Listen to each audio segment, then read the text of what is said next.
Linda Burton. And this is Joseph Burton. With Fighting to Stay Married. Yes. Today we're talking about being responsible for your actions. Correct. What you say and what you do. So when I say you made me, Lord have mercy. No one else can make us do anything. I mean, unless I have a gun to my head or something like that. But how I feel and what I say, I have to take ownership and responsibility for those things. Correct. Now, we're not talking about, having, no options. But, some people still say you have options. But it's just those times and there's moments where we try to blame, the other person. It comes out something like this. Oh, you made me say that. Or I can't believe you made me do this. Or I did this because you. Correct. So those things, I don't know. What do you think? Well, they're damaging? It's very damaging. How so? Well, I remember a good friend of ours made a comment that we draw closer to pleasure. Well, we pleasure. Right. We move away from pain and we draw close to pleasure. Yes. And that's even with words. Correct. So when I not purposely irritate someone or get someone upset and they respond in a way of hurting me because they're frustrated and they might just have just cause to be frustrated. Their response to that of me frustrating them because of lack of knowledge or being unprepared or whatever it may be, repercussion that they give me push me away, push our relationship to a certain point away. Now, it doesn't always stay away, but it separates it for a part of time to get healing or to rebuild. We automatically go away from anything, any hurt or any pain. So we need to take responsibility when somebody gets us frustrated or mad or irritated of knowing to walk away. With me, I always say I have to go to the bathroom. That's my excuse. It's like, I need to use the bathroom. Let me get away before I let that in my heart. And the key word is I let. So I have to choose to let it get in. So then it reminds me of, because some people actually think that you shouldn't run away. You should stay and work it out. And where you leaving for? You don't want to be close. Let's stay together and work this out and battle this out. I mean, I guess at times, I don't know if that may be necessary, but we naturally move away from pain. Well, I think that's different. Right there is different. Now, taking a break, and we can say time out. When I teach classes, that's the word we use. And it's not the way we treat kids, but it's taking a break, taking a time out to regroup.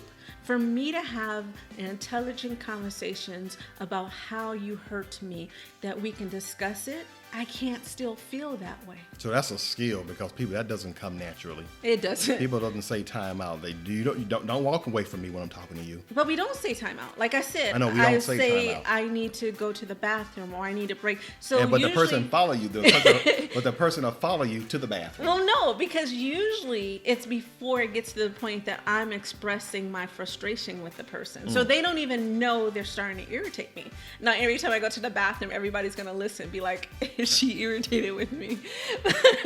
But normally, before I get frustrated, there's steps I go through. Is it me? Is it you? Is it something from the past? Is it something else I'm dealing with? Am I already over my limit with stress and that just knocked it over?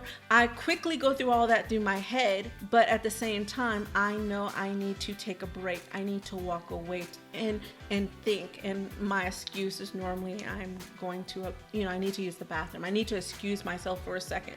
When I come back and I decide why, is it really you? Then we're going to discuss it at that time. Yeah, because we love to blame others instead of looking at ourselves, because we don't think there's anything wrong with ourselves. We always think there's something wrong with the other person.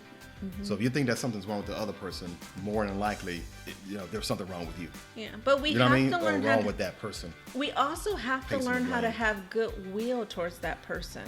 We can't automatically say it's you without looking to see, is it me? Am I misunderstanding what you said? Am I, like, what is that car rage, that road rage? Sometimes when, instead of getting frustrated with somebody that just cut me off, I automatically try to think goodwill. Maybe they're going to the hospital because their spouse is in labor, or they're trying to get to somebody because they're ill or about to pass away. Well, how do you keep that stuff on the forefront of your mind, though? Because it's all fine and dandy when you're already in that zone, but everybody gets taken out of that zone. So what kind of reminders do you need around you to put you back into that place? That's a good question. You just, after practice and time, you automatically do it. It's a choice. I choose not to get mad. I saw how other people in my life hold on to hurt and hold on 30 to, years. to Jeez. anger and frustration and just different things, and I see their health, and I see heart problems, health problems, and all this other stuff that's going on with them, that I felt this way as a young person, as a teenager, of I don't want to be that person. I don't want to be like that. So I chose back then that I am not going to give you my power of getting mad at you and mess up my health or my heart from that. Now, I'm not going to say I never get mad, but I choose to hold on to it. I remember we heard of a study that you have your, stuff in your body that gets you upset. It only lasts for, I'll say 5 at the most. I'm back in control of. Quicker than that.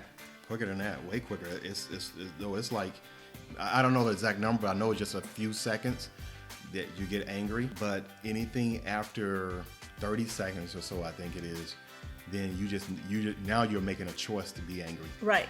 And to stay angry. There's people that stay angry for days. Don't talk to me. Don't do this. I used to be that way. Yes. About the third day. 3-day wrath. It wasn't a wrath, but I just didn't talk to you. Like, nope. So, during that time, you build so much stuff in you, and you miss out on life and so many things over something that's so small that a year later, if you look back at it, you're like, I can't believe I was mad over that. Well, that kind of stuff kind of affects your movie watching. So you can be watching a television show, and the television show is sour now because you're looking for everything wrong that you can see. You see it in the television show. Now you're mad at the director for doing this, and the music they playing that, and why she had to do this. I mean, it goes into more. So it goes into everything that you see and do. Because that's where your mind is on the negativity. Okay. So that's the main thing of trying to keep a positive outlook, to have and feel positive vibes, I'll say, around you. So back to the initial point of you're the reason why I'm acting this way, right? To a certain point, because you could do something to a person that caused a person to go in a certain direction. Yes. If somebody smacked me, I am going to be very upset about it. Yeah. I'm not going to quickly, calm down and say, why did you do that? My reaction might be a little different for the first, So minutes. basically stop blaming others for the actions that you are well in control of, but for some reason you think that you're not in control of. Because it's not like the Incredible Hulk. It's not like when a guy changes into the Incredible Hulk. The guy before he changed, he was one person, and now he's the Incredible Hulk. Now he's a totally different person. Yeah. Right. So, and then when he transformed back, he always says, "What have I done?" Because he was so angry. And we are that way if you really think about it. We're so angry, we say things that we would never, ever, ever say or really meant to say. We're just saying it to hurt the other person. If you had time to think about it, you probably wouldn't say it unless you got some other issues going on. Now, there's an example I use in when I teach a class on this, and I use the example of you're in a restaurant and you're having a child, the seat behind you, hitting it, bumping it, and you're just irritated and frustrated. Like, why is that parent not taking care of this child? And you're so mad, so frustrated with this. And the waitress come over and she goes, do you want me to move you? I see that, you're getting a little frustrated with that. The parent behind you, spouse just passed away, and they're trying to figure out how to tell the 5 and the 7-year-old child.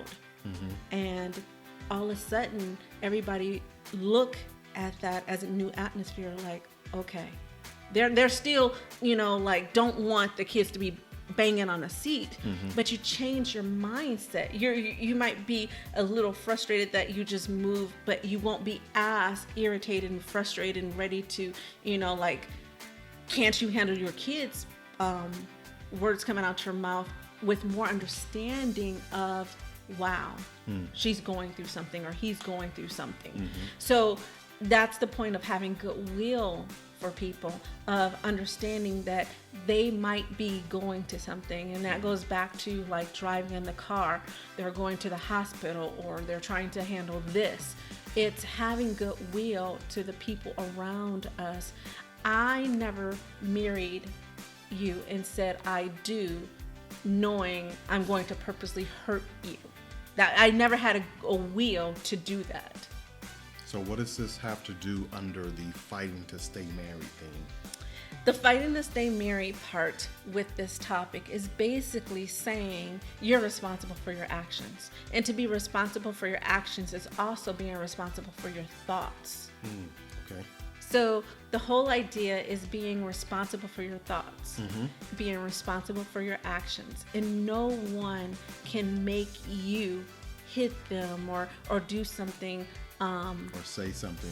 Yes, to belittle the person or to push them farther away. You make that choice. So basically, you are more in control of what you say and what you do than you realize, even in the heat of the moment. As well as what you think. So thank you for listening. And don't forget, if you need to send a correspondence, you can also send it through our Gmail address. With fightingtostaymarried at gmail.com. It was hard to get out, huh? It was very hard to get out. Well, we hope you enjoyed that. We will see you next time. Take care. Thank you.